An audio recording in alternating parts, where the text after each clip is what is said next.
All right, good morning, everybody. Well, I didn't want to have to do this, but you guys are making me do it. All the Canelo apologists, all the Canelo fanboys, I'm here to play devil's advocate for you guys, right? That's what I'm here for. I'm going to be the other side of the coin because all I'm hearing now is, oh, well, give Canelo credit. He's chasing greatness. He's doing things that no other fighter is doing out there, right? And again, there are a lot of fighters out there who really aren't fighting the fights that we want to see, right? We've been critical of everybody, right?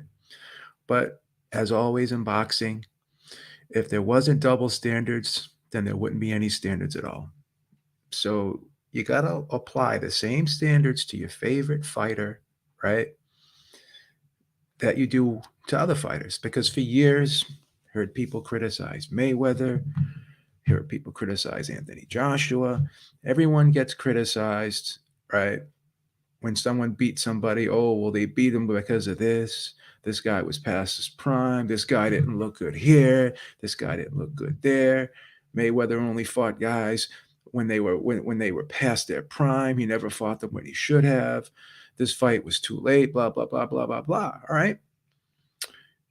So why aren't these same standards being applied to your favorite fighter, Canelo Alvarez, right?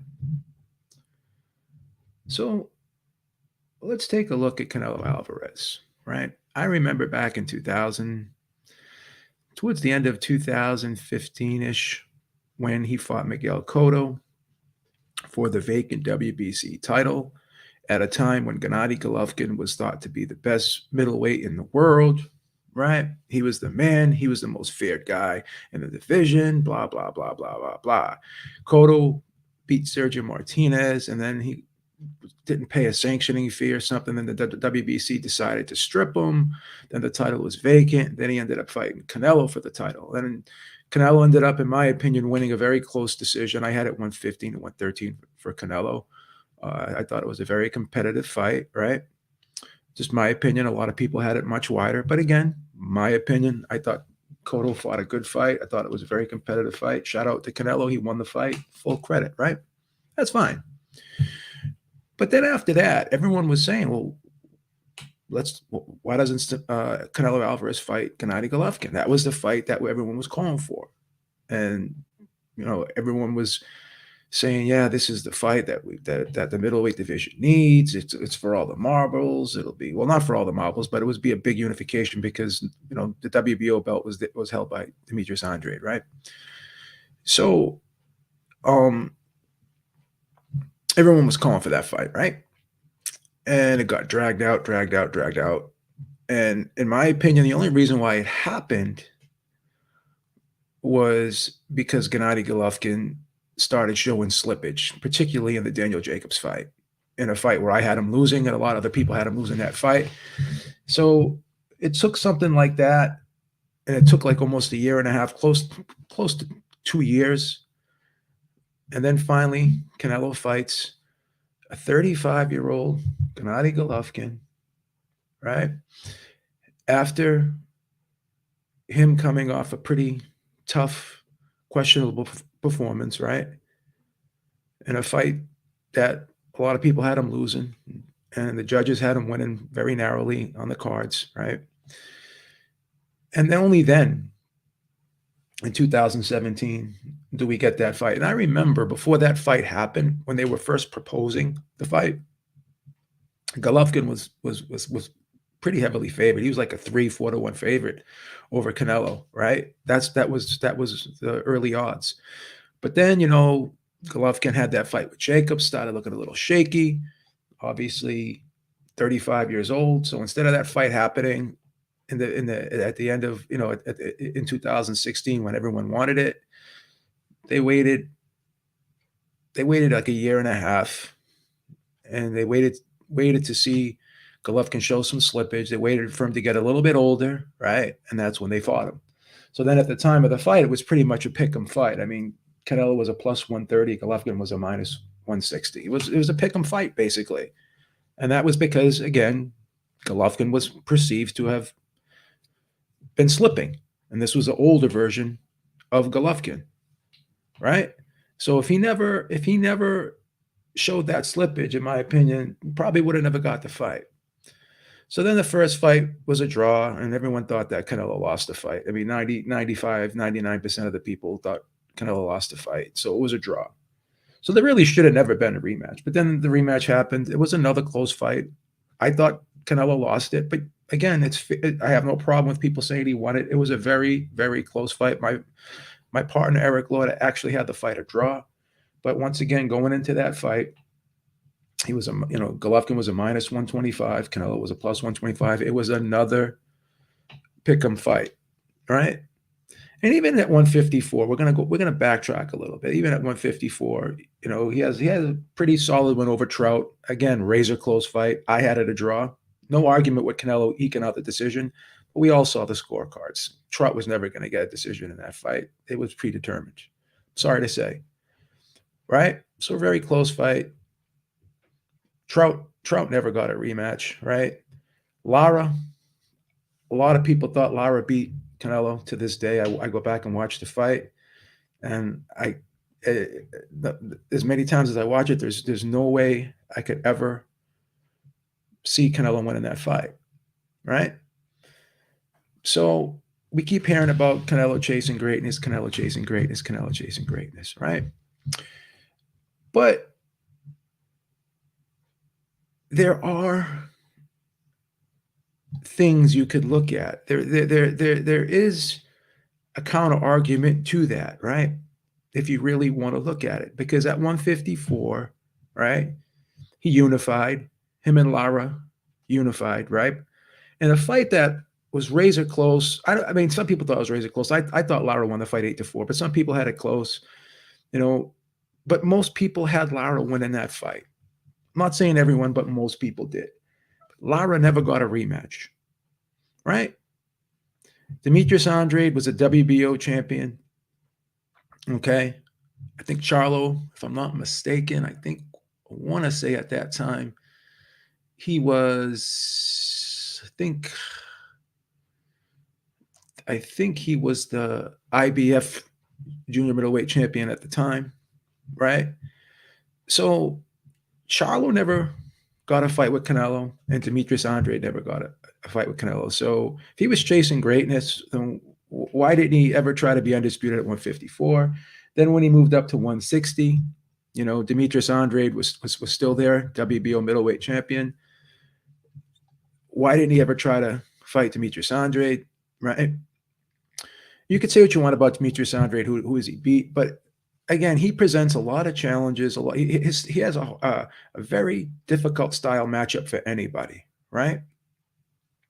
He has a very difficult style matchup for everybody. And, you could sit there and say, oh, well, you're a horrible fighter. Who have you beat? But you could do that to anyone. No one beats anybody until they beat somebody. Everyone has to get that shot at fighting a big fight, right?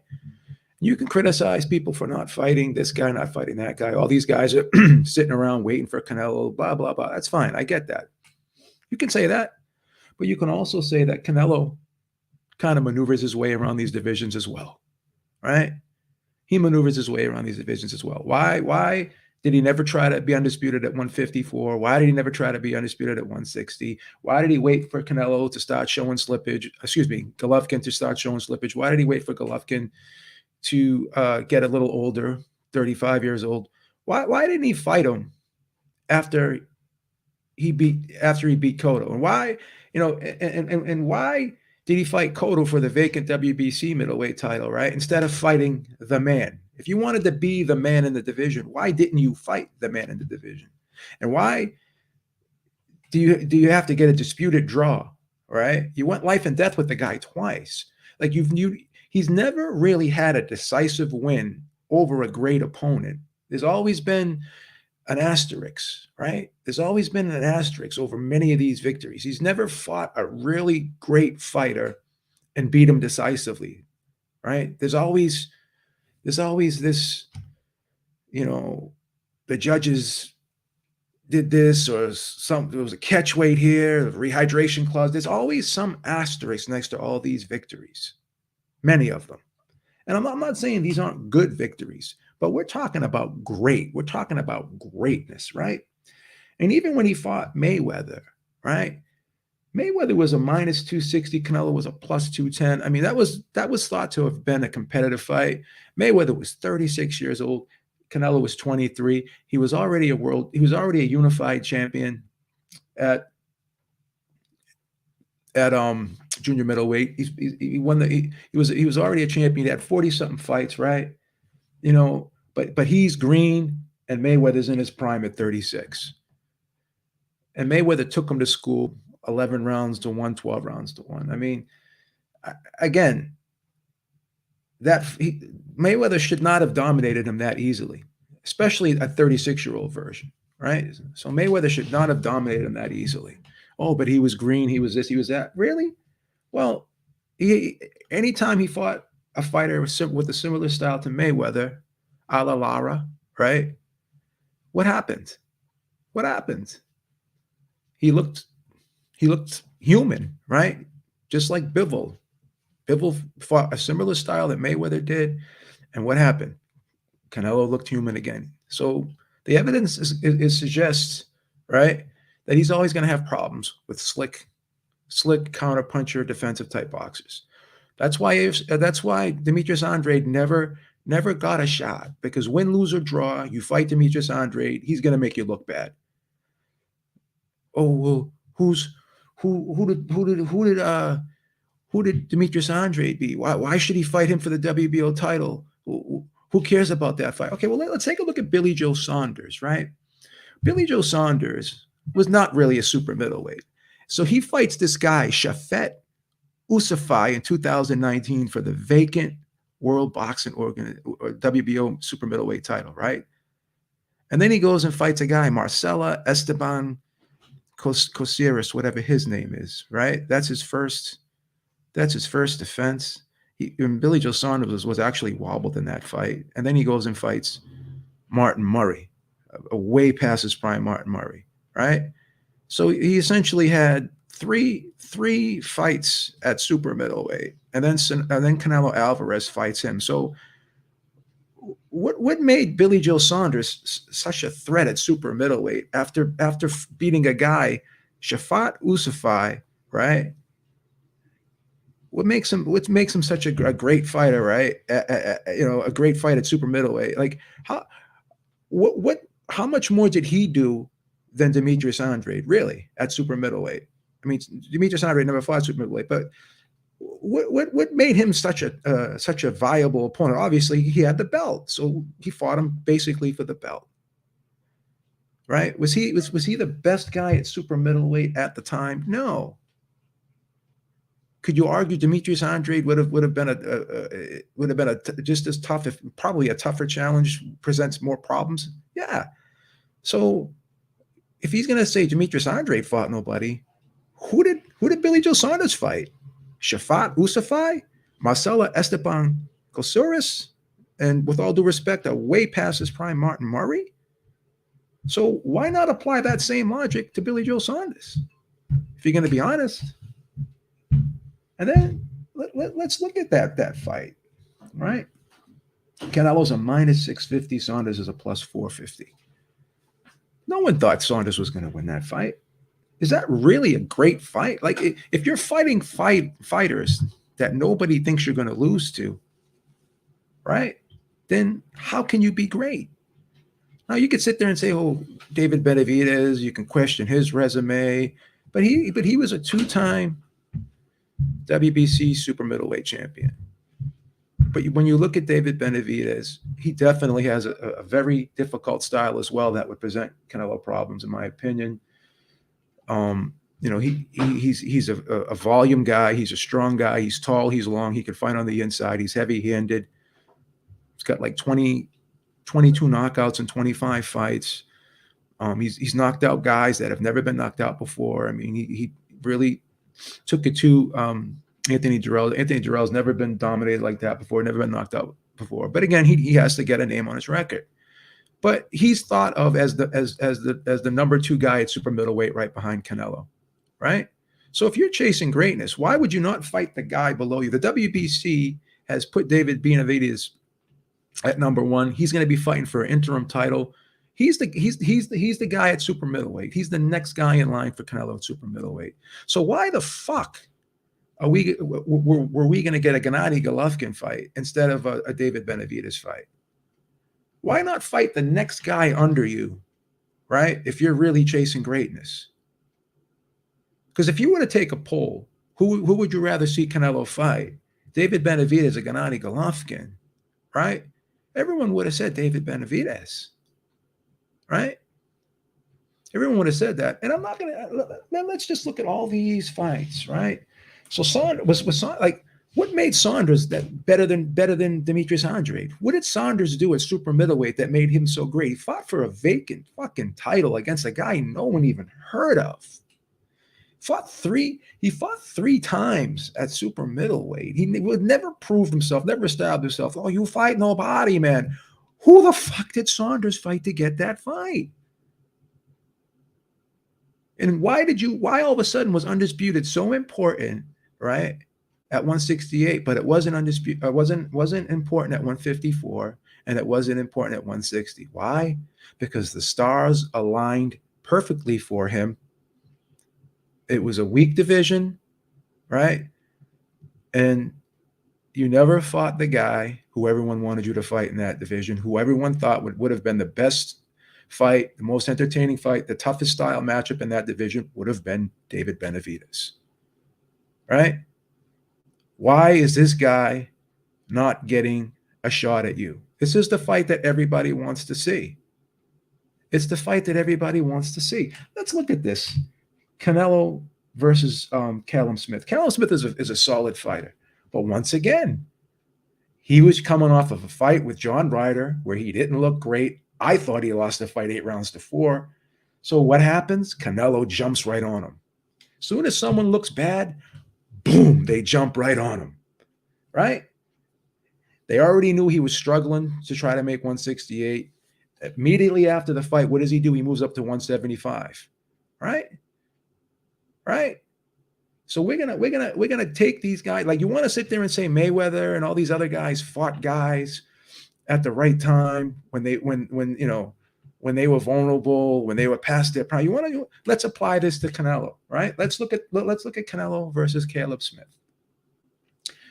He was a -700 and Smith was a +500, right? So if he's chasing greatness, right, then why didn't anyone, like, why were the odds so wide? Why are the odds so wide in these fights and they don't even move, right? To be a great fighter, you have to fight fights against opponents that people think you can lose to, right? Where there's a great chance you can lose, right? That makes you great. When you fight a fighter, right? You're going up, like when Errol Spence and Terrence Crawford fight, there's a great chance either one of those guys can lose. You ask people who's going to win. There are a good amount of people picking Crawford, but after Spence's performance, a lot of people going back and forth with that fight, right? A lot of people going back and forth with that fight, right? Tyson Fury beating Vladimir Klitschko, right? Fighting and beating an opponent no one thinks you can beat, right? Being a big underdog. Tyson Fury coming off the canvas multiple times and having that big gash on his eye with Otto Wallen and coming back and winning that fight. That's what defines greatness. You're not great if you're beating guys who everyone expects you to beat. If you are a -700 against Callum Smith, if you are a -650 against Billy Joe Saunders, if you are a -1000 against Caleb Plant, right? And then you're a -500 against Dimitri Bivol. And the only reason why Dimitri Bivol got the fight is because he didn't look good in his last 2 fights prior to Canelo. He looked very uninspired, unimpressive. He went life and death with a guy, Craig Richards, right? With all due respect, who's a solid fighter. He didn't look good on the fight after that, right? So once again, Instead of fighting Archer Beterbiev, who had 17 knockouts in 17 fights, who everyone was saying was the most dangerous fight, he didn't go for the number one guy in the division. He went for the number two guy. But the same thing when they were talking about going up to cruiserweight and grabbing another title, right? They didn't talk about fighting Marius Briedis. Who do they want to fight? Makabu, guy who's been knocked out a couple times, a guy who's showing vulnerability. So if you're chasing greatness, right, then you're going to fight the toughest fights. Now, these are good fights, but they're not great fights, right? Like I said, Caleb Smith didn't look great against Ryder, showed slippage there. Already there was rumblings about him having problems making weight. They were even talking about putting a rehydration clause in that fight, right? But they didn't.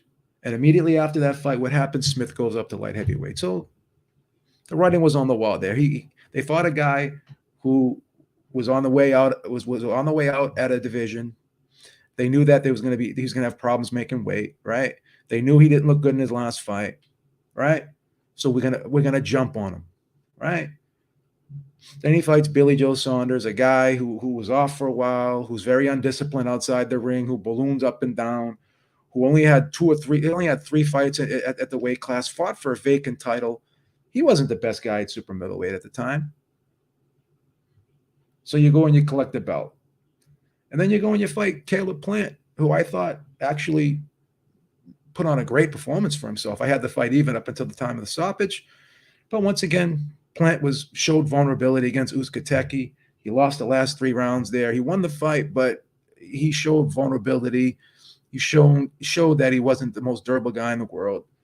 And no one thought Canelo was going to lose that fight. Again, minus 1,000, plus minus 650, minus 700. So if you're so great, then you got to beat guys who people think you have a chance of losing against.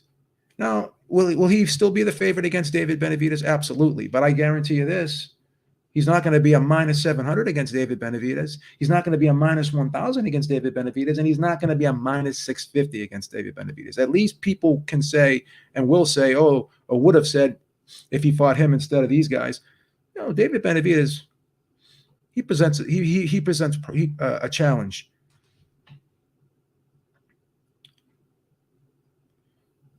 Nobody picked Bivol to win except for one person, Warweek Radio. So obviously I did not pick Bivol. Did not pick Bivol to win, right? And if everyone did pick Bivol to win, then Bivol would not have been a plus 400 and Canelo would not have been a minus 500 because they don't pick these odds out of thin air. The line did not move. And I'm going to say this isn't a prediction. If someone says, oh, well, this is going to be a tough fight, I could see Bivol maybe eking out a decision, but the judges are going to rob him. You can't go to the betting window and say, I'm going to pick Canelo by robbery. There's no line for that. So if that was your prediction, then you don't get credit because Bivol blew Canelo out. Bivol blew Canelo out. So if anyone said this was going to be a tough fight, I could see Bivol winning. No, either you predicted him to win or you didn't. Oh, this is going to be a tough fight. I can see Bivol winning, but I'm going to pick Canelo by split decision because the judges are going to rob Bivol. There's no line for that. You can't walk up to the betting window and say, hey, I'm picking Canelo by robbery. So you either I picked Canelo by stoppage. I thought he was going to knock out Bivol. Simple and plain. I thought he was going to knock him out. And then you moved up to light heavyweight in 2019, right? You moved up to Canelo. You moved up to 175, right? And you fight Sergey Kovalev once again, guy who showed vulnerability against Anthony Yard, a guy who just fought 2 months prior. Again,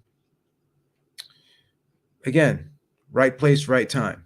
And even after that fight, Andre Ward said he better stay away from Bivol and Beterbiev. And once again, you fought Bivol. Again, very good fighter. But you didn't fight Beterbiev, who most people thought before the fight was the number one guy. You didn't fight him. You didn't fight him because because that was a more dangerous fight. You can sit there and say all you want how more skilled Bivol is, but I went back and watched Artur Beterbiev versus Alexander Vosdik, right? I watched that Vosdik fight yesterday, and I saw Vosdik box masterfully, but this guy just kept coming. He kept, every time he touched Vosdik, he moved him. He hurt him, right? This guy Beterbiev, with all of his flaws, is still the most dangerous fight at 175 for anybody because he keeps coming. He's hard to hurt, and he's so heavy-handed. He hurts you with everything he throws. There was a reason why he wasn't picked, and there's a reason why he never will be picked. So if you're chasing greatness, right, you don't fight the number 2 guy in the division. You fight the number 1 guy. Now, there's still an argument that who number 1 is. But before the Bivol fight happened, right, because there's going to be a halo effect now. People are going to look at Bivol now with rose-colored glasses, and Bivol, I think I would pick Bivol over Beterbiev, right? I would pick Bivol over Beterbiev, right? But again, Beterbiev is dangerous. Win, lose, or draw. You're not gonna walk out of that fight if you're fighting Beterbiev the same way you went in. You know what I'm saying? You're not gonna. And if you want to talk about size this, size that, again, Canelo Alvarez is always going to be 5'8". He's undersized at super middleweight. All those guys at super middleweight are 6 feet, 6'1", 6'2", 6'3", and they all have 72, 74, 75, 76-inch reaches, right?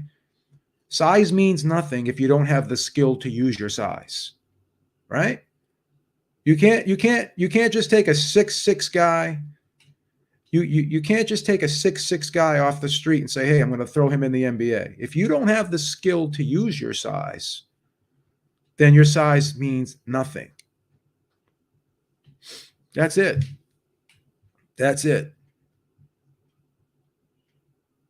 Styles make fights, right? And if you are picking fighters who are favorable style matchups to you, then are you really choosing greatness, or are you just collecting belts? Right? Nobody fights anybody until they fight somebody, right? Oh, well, they just want a payday. Well, don't you want payday? Don't you want pay? That's the reason why you're fighting Golovkin, because someone's going to pay you a lot of money to fight Golovkin in a very insignificant fight. That means nothing. What has Golovkin ever done at 168? Right? Oh, Charlo, what has Charlo done? Okay, so what has Golovkin done at 168 to warrant for you to defend your undisputed titles against a guy who's done nothing at 168? Right? Let's use this logic across the board, Canelo. Let's use this same logic across the board, Canelo. Canelo fans, let's use this same logic across the board. Nobody fights anybody till they fight somebody. You can sit there and say that about anybody. This guy didn't do this. This guy didn't do that. This guy didn't. What did Billy Joe Saunders fucking do? Billy Joe Saunders won the vacant WBO super middleweight title against Shafat Usafai. Is that any better than David Benavidez winning his title against Ronald Graville? Right? At least David Benavidez beat a former champion in Anthony Jarrell, who was a solid fighter. David Benavidez's resume at 168 is much better than Billy Joe Saunders' resume at 168. No one's gonna fucking tell me otherwise. And it's just as good, if not better, than fucking Caleb Plant's resume at 168. So why the fuck does everyone say David Benavidez fought nobody, but these other two guys didn't? Right? We'll see what happens now. David Benavidez is fighting for the interim title. He's going to be the mandatory. He's been ranked number 1 for a while now. But again, you're going to fight a guy in Gennady Golovkin who never fought at 168, who's 40 years old, who just came off a tough fight. Once again, timing is everything with this guy. But no one says anything. He's chasing greatness. right? He's chasing greatness. Okay, then why didn't you fight Archer Beterbiev? Why weren't you saying you're going to fight Marius Briedis? No, you wanted to fight Makabu. Fight the number 1 guy, not the number 2 guy, right? All of a sudden, you wanted to be undisputed in the division because the landscape suited you. With all due respect, Caleb Plant and Billy Joe Saunders are not tough. We're not established tough champions, right? At 168. They weren't. They just weren't. Billy Joe Saunders made 2 title defenses against Marcela Esteban Cocores, right? And Martin Murray, pushing 40, right? You fight nobody, man. You fight nobody, man. Who the fuck did Billy Joe Saunders fight to get like what made him? You were just collecting a belt. You never wanted to be undisputed at 154 and 160 because you didn't want to fight Demetrius Andrade because you knew that was going to be a horrible style matchup for you, just like the Irislandi Lara matchup was horrible. At least Floyd, every time there was a questionable win, when he had a questionable win against at fucking lightweight, right? When he had that questionable victory at lightweight, right? He fought a rematch, right? When he had that questionable victory over Maidana, he rematched him. The only time this guy rematched somebody is when he got the benefit of the doubt on a decision, right? That's the only time he got the rematch. How come Irislandi Lara never got a rematch, right? How come Austin Trout never got a rematch, right? How come Demetrius Andrade never got a fight? Not at 154, not even at 160. How does he not fight this guy?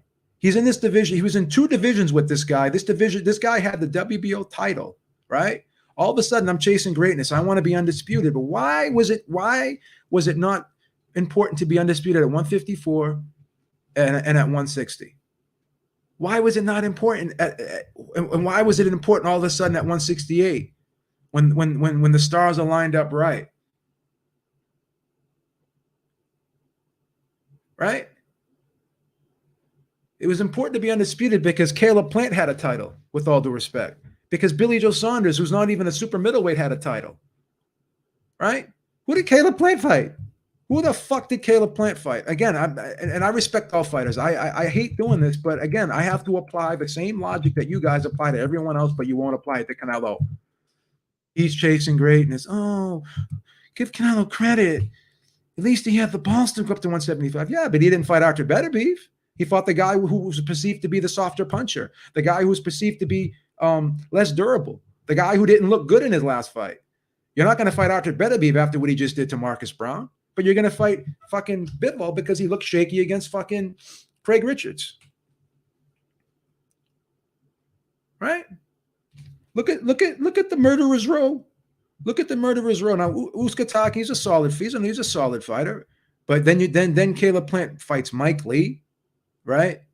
Vincent Feigenberg, Caleb Truax, right?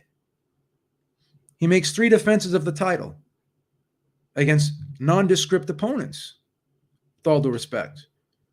Who the fuck are these? So apply the same logic to these guys that you're applying to, you'll fight nobody, man. What the fuck are these guys doing?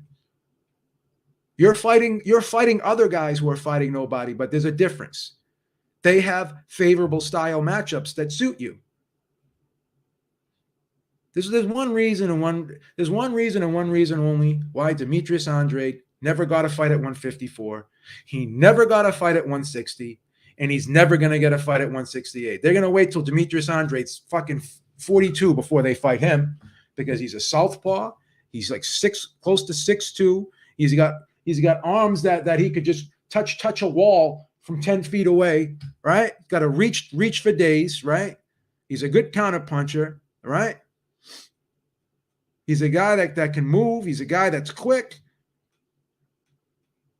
right? They know that that's going to be a horrible fight, right? Because it's an ugly style match for them that they're not going to look good in. He's going to get frustrated. It's going to be another horrible fight for him, and they know that. And they know that.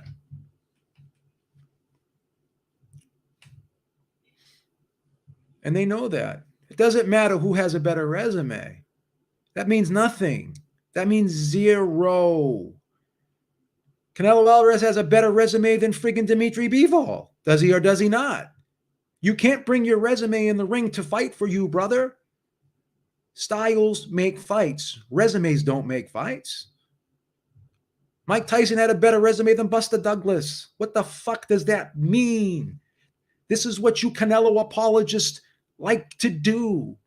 You bring the straw man argument to the dance. Then the Beeb's got to pull out the facts. He didn't fight him at 154 and he didn't fight him at 160. And he asked for a fight at 168. Well, what did you do? No, you fight nobody, man. Who the fuck did fucking Billy Joe Saunders fight? He didn't fight any better opponents than Demetrius Andrade did at 168 or even 160. Oh, he's got a better resume. Okay, that's fine. But you can't bring the resume in the ring.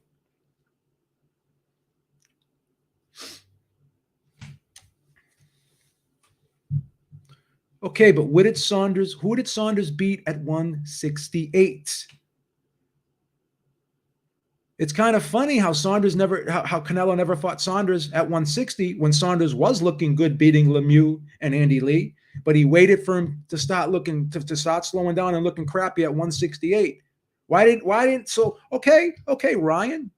why didn't Canelo fight him at 160? Why didn't he fight him at 160?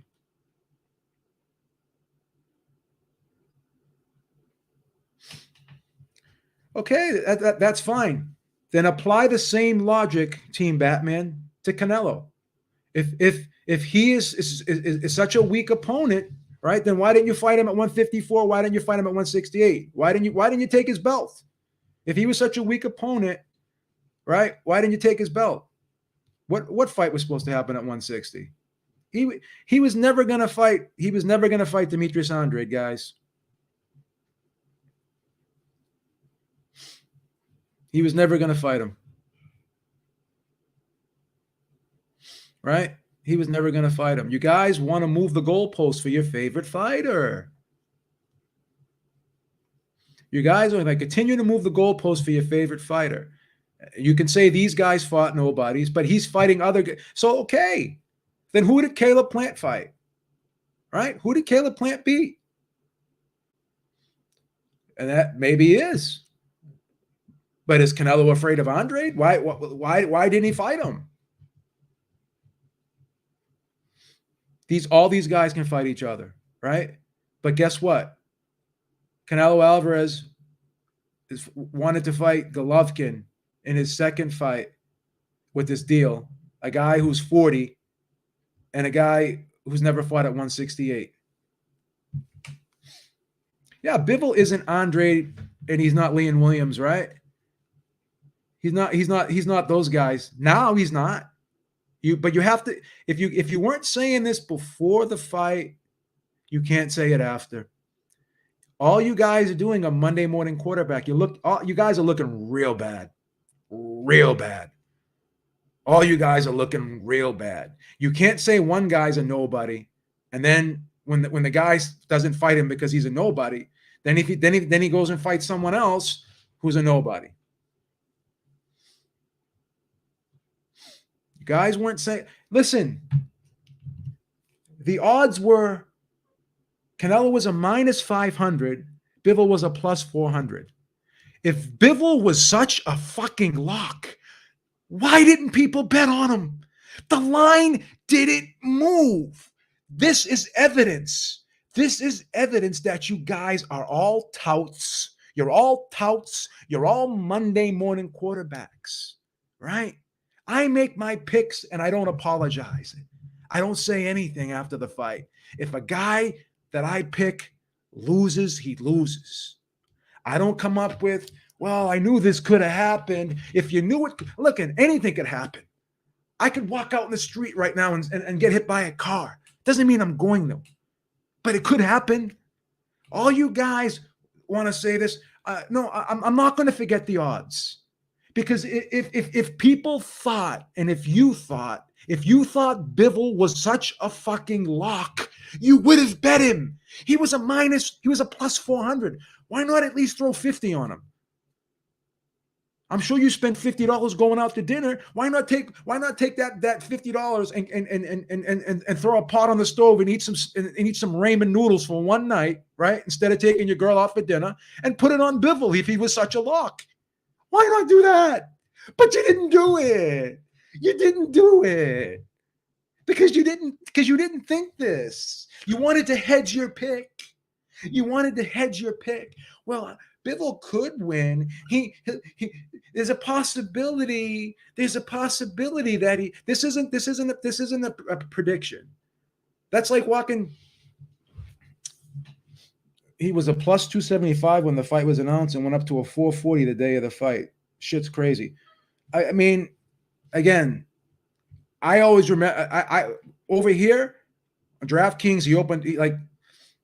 He was a 400 all the way through. The line didn't move, but all the Monday morning quarterbacks. Listen, before this fight, everyone said Beterbiev was the best fighter at light heavyweight. He was the most dangerous fighter. If Canelo was to fight Beterbiev, do you think he would be a mind? Let me ask you this, guys.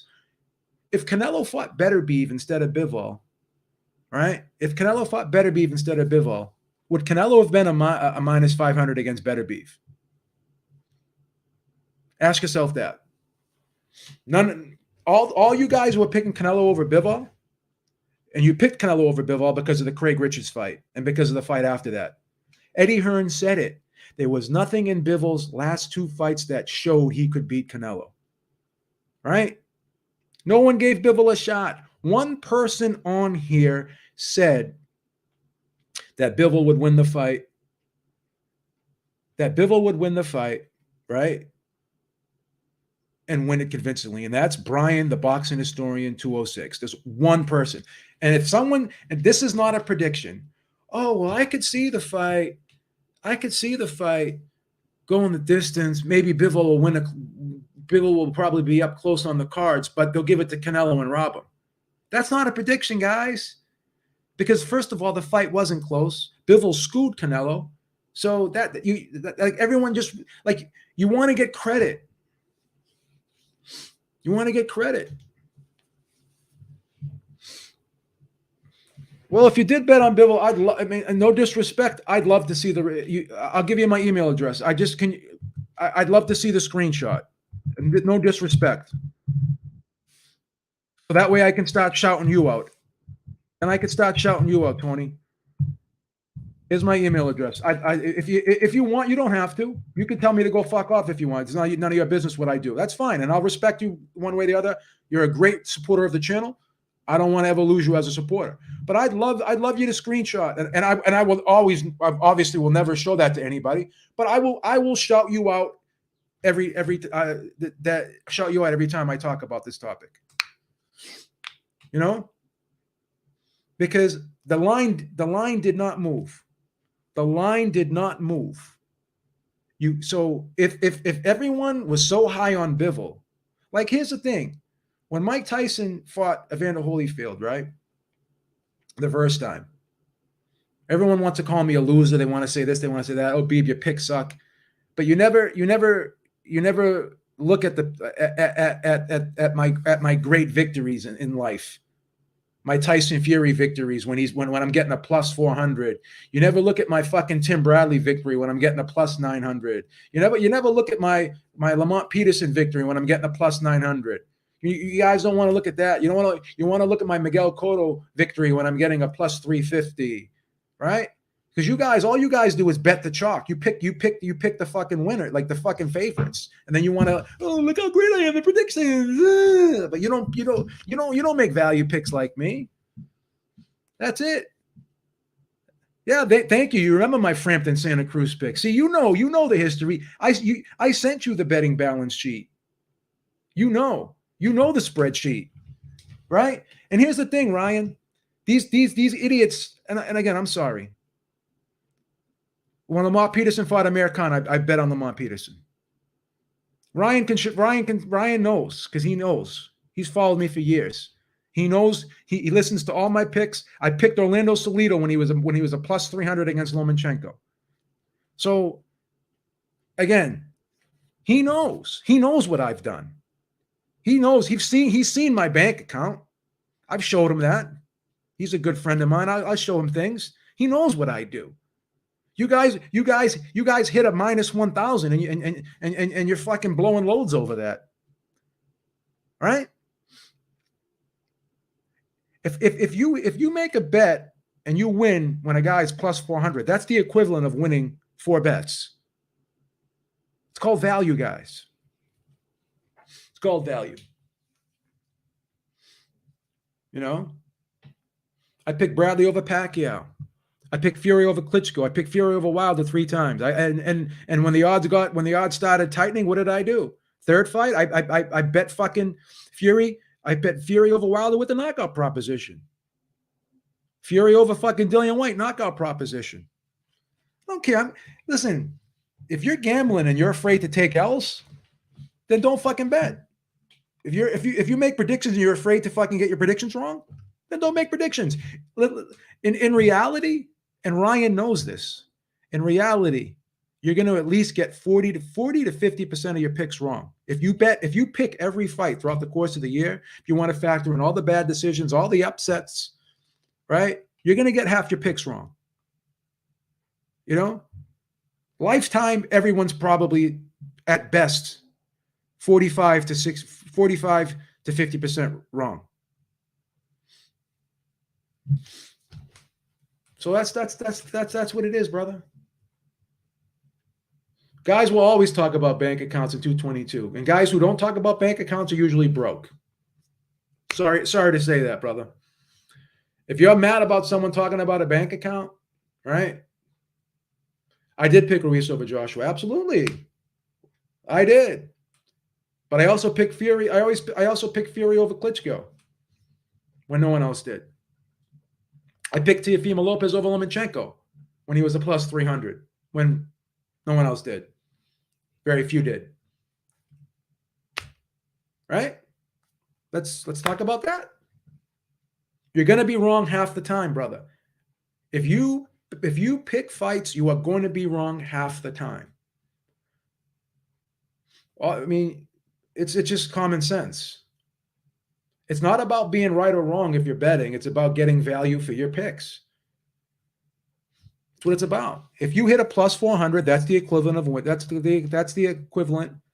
of winning 4 bets. That's it.